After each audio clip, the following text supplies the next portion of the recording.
राज्यमंत्रीपदाचा पदभार स्वीकारल्याच्या नंतर माझा पहिलाच सोलापूरचा दौरा होता, सोलापूर जिल्ह्याचा दौरा होता।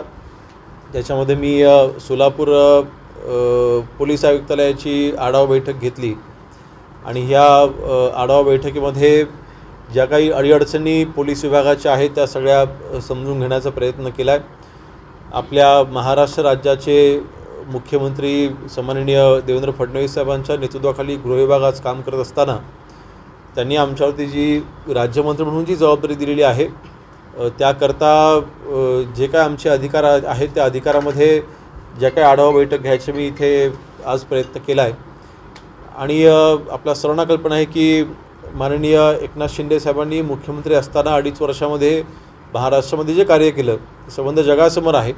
त्यांच्या नेतृत्वाखाली आज शिवसेनेचा मंत्री म्हणून देखील अन्य जे काही विभागाची देखील जी जबाबदारी माझ्यावरती आहे राज्यमंत्री म्हणून त्याचा देखील एक संक्षिप्त आढावा मी घेतला आहे।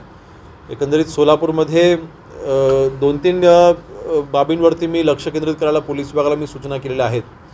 त्याच्यामध्ये सर्वप्रथम सायबर क्राईम म्हणजे ऑनलाईन गुन्हेगारीचे जे प्रकार जे वाढत आहेत त्याच्यावरती लक्ष देणं हे अत्यंत गरजेचं आहे। सायबरचं पोलीस स्टेशन आपल्याकडे कार्यरत आहे। जवळपास मागच्या वर्षीचा जो आढावा किंवा मागच्या वर्षीचा जो आकडा मी घेतला जवळपास 22 कोटीची आर्थिक फसवणूक ही सायबर क्राईमच्या माध्यमातून सोलापूरमध्ये झालेली दिसते। आणि रिकव्हरी अर्थात त्याच्यामध्ये कमी असते कारण थोडं अवेअरनेस सायबर क्राईमच्या बाबतीमध्ये हे वाढवणं गरजेचं आहे आणि त्यावरती मी काम करायला सांगितलं आहे। माननीय मुख्यमंत्री महोदयांच्या नेतृत्वाखाली आपण सर्वांना कल्पना आहे की महाराष्ट्र सायबर प्रोजेक्ट हा लवकरच लॉन्च देखील होतो आहे। त्याचं काम देखील सध्या चालू आहे। पुढच्या 1-1.5 महिन्यामध्ये आपण गो लाईव्ह होते म्हणजे एक आपलं सायबर क्राईम रोखण्याकरता एक आपलं विशिष्ट क्लाउड आपण तयार करतो आहे। AIचा वापर करून ह्याच्यामध्ये आपण सायबरवरती आपण विशेष काम करतो आहे। त्याच्यावरती मी लक्ष केंद्रित करायला सांगितलं आहे।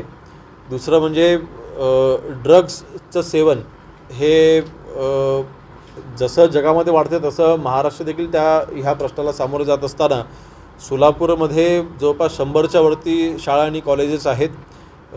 5-7 हजारच्या वरती संख्या विद्यार्थ्यांची आहे। अशा वेळेला शाळा कॉलेजेसमध्ये ड्रग अवेअरनेसचे प्रोग्राम्स हे पालकांना सोबत घेऊन करणं थोडं जनजागृती करणं आवश्यक आहे। त्याच्यावरती मी काम करायला सांगितलेलं आहे। आणि माननीय मुख्यमंत्री महोदयांनी देखील या बाबतीमध्ये 0 टॉलरन्स पॉलिसी ही आपण राबवत असताना जे काही ड्रग्स कन्झम्पशनवरती आपण कारवाई करतो म्हणून ड्रग पेडलर्स ह्यांना पकडणं अत्यंत आवश्यक आहे। इंटेलिजन्सच्या माध्यमातून त्यांच्यावरती कडक कारवाई करा असे देखील आदेश आज आपण दिलेले आहेत। आणि दुसरं आपल्या सोलापूर शहरामध्ये काही मटक्याचे व्यवसाय आहेत, काही तिथे डान्स बारची मला काही माहिती आम्हाला मिळाल्या होत्या। तर अशाच्या वरती पुढच्या 2 दिवसामध्ये मी कारवाईचे आदेश दिलेले आहेत।